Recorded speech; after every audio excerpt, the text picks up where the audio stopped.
সিংহের মতো 500 বছর বেঁচে থাকার কোনো লাভ নাই। সিংহের মতো 1 ঘন্টা বাঁচতে চাই। আমি দেখতে পাচ্ছি বাংলাদেশের ভাগ্য আকাশে উত্তর গগনে কালো মেঘ জমা হয়েছে। ঝড়ের পূর্বাভাস লক্ষ্য করছি। যদি মোকাবেলা করতে না পারেন সক্ষম ভাবে, এমন অন্ধকার গাঢ় কালো অমাবস্যার রাত আসতে পারে যার শুভে সাদে খাওয়া অসম্ভব। বিশ্বনবীরে গালি দিলে কলিজা আগুন লাগে মুসলমান, আগুন লাগে। কার কার লাগে তো হাত উঁচু করে আল্লাহর দেখা।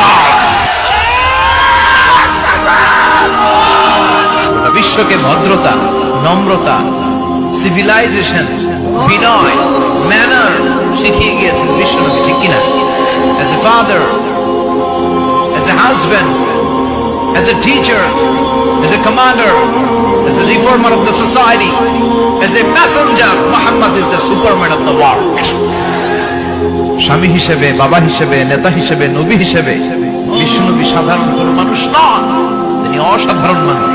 তিনি গোটা বিশ্বের জন্য সুপারম্যান হয়ে প্রেরিত হয়েছে। এদেশে ভক্তদের লিস্ট হয়, কাদের লিস্ট হয়?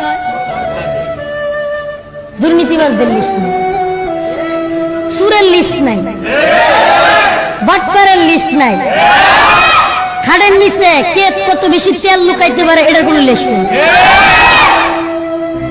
সুর সুরটাই বলে গেল দেশ, এগুলোর কোনো লিস্ট দরকার নেই।